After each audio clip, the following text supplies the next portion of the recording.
பூந்தமல்லி காட்டுப்பாக்கம் கோபாலசனூர் பகுதியில் அரசு புறம்போக்கு இடத்துல 50க்கும் மேற்பட்ட வருடங்கள் வசிக்கக்கூடிய 40-50 குடும்பங்களை இன்னைக்கு உங்க வருவாய்த்துறை அதிகாரிகள் காவல்துறையோட சேர்ந்து வீட்டை அடிச்சு நொறுக்கி பொருட்களை நடுரோட்ல வீசி குடும்பத்தை நடுரோட்ல வீசிட்டாங்க.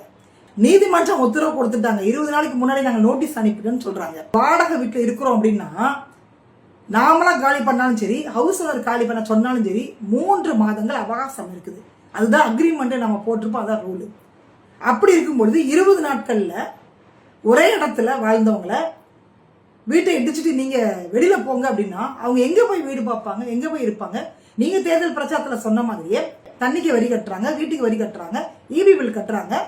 நீங்க தேர்தல் பிரச்சாரத்துல சொன்ன மாதிரியே அவங்க எல்லாமே செய்திருக்காங்க. நிரந்தர ஒரு பட்டாவை நீங்க கொடுத்துருக்கலாம். இல்லை இந்த மாதிரியான ஒரு அறிவிப்பு வரும் பொழுது இதை எதிர்த்து ஒரு வழக்கு தொடுத்திருக்கலாம்.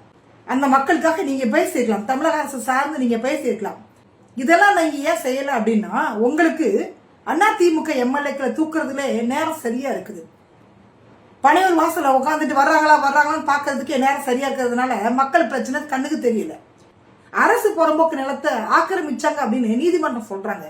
அந்த ஆக்கிரமிப்பு நடக்கும் பொழுது இந்த நீதிமன்றம் எங்க போனாங்க, காவல்துறை எங்க போனாங்க, இந்த வருவாய்த்துறை அதிகாரிகள் எங்க போனாங்க எனக்கு தெரியலங்க. நிஜமாவே தெரியல. சில வருடங்களுக்கு முன்னாடி அம்பத்தூர்ல இதே மாதிரி தான் நடந்தது. ஏரிக்கரையில் இருக்கக்கூடியவங்களை எல்லாத்தையும் ஒரே இடவுல காலி பண்ணிட்டாங்க. எங்க போவாங்க அந்த மக்கள்லாம்? மனுஷங்க தானே அவங்கெல்லாம்.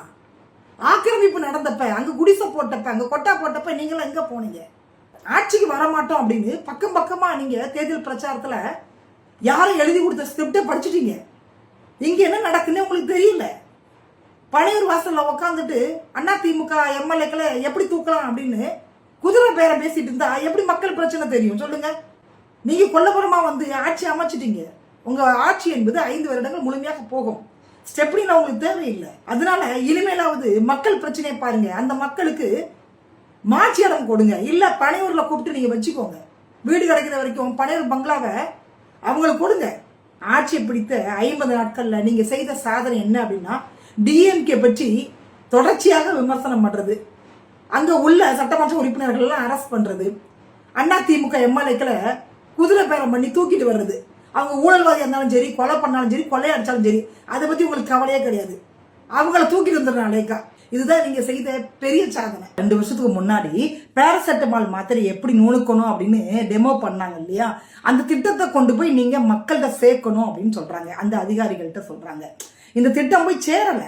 அவங்க இன்னும் வந்துட்டு தண்ணியை ஊத்தி கரைச்சிட்டு இருக்காங்க பொழுது பேராசெட்டமால் மாத்திரையை. அப்படி பண்ணக்கூடாது அப்படின்னு அமைச்சர் சொல்றாங்க. அதை விட நம்ம கில்லி சரத் அமைச்சரை விட சீனியர் ஒருத்தர் இருக்காப்ல அதிமுக, அவர் வந்து இன்னும் வந்து சூப்பரா டெமோ பண்ணுவாரு. குட்கா புகழ் விஜயபாஸ்கர் சொல்லுவாங்க. புதுக்கோட்டை விராலிமலை சார்ந்த விஜயபாஸ்கர். அவர் நேற்று வந்து நம்ம டிவிக்கு கட்சியில இணைந்திருக்கிறாரு. ஸோ 2 பேரும் சேர்ந்து இந்த குட்காவை பேராசெட்டமால் மாத்திரை எப்படி நுணுக்கணும் அப்படின்னு செய்து காமிப்பாங்க. அந்த திட்டத்தை கொண்டு போய் நீங்க மக்கள்கிட்ட சேர்த்துடணும். சரியா?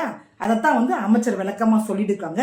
அது போக இன்னொரு முக்கியமான செய்தி, தாவாக ஆட்சியை கவிழ்ப்பதற்காக ஒரு எம்எல்ஏக்கு 35 கோடி ரூபாய் விலை பேசியிருக்காங்கன்னா நம்ம டிஎம்கே. ஆனா அதிமுக இருந்து 6 எம்எல்ஏக்களை நம்ம தாவாக கட்சி வாங்கினாங்கல்ல, எத்தனை கோடின்னு சொல்லவே இல்லை. டேரிஃப் ரொம்ப முக்கியம் இல்லைங்க, வெளியில சொல்லணுமா வேண்டாமா? நம்ம எப்படி தெரிஞ்சிருது? இப்ப டிவிகே எம்எல்ஏக்கு 35 கோடி. அப்ப அதிமுக வந்து சீனியர் கட்சி, அவங்கள அனுபவம் உள்ள சட்டமன்ற உறுப்பினர்கள், அமைச்சர்கள். அப்போ அவங்களுக்கு எத்தனை கோடி? அதையா நீங்க சொல்லவே இல்லை? அப்ப அதிமுக எம்எல்ஏன்னா நான் தக்காளி தொக்கா உங்களுக்கு? நான் கேட்கறேன். அதிமுக எம்எல்ஏ கேட்க ஆளுல நீங்க நினைச்சிட்டு இருக்கிறீங்களா? எத்தனை கோடி கொடுத்து நீங்க வாங்குனீங்க?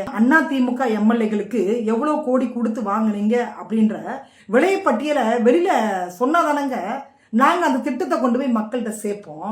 சரிதானே? என்ன மக்களே, சேர்த்துடலாமா கொண்டு போய்?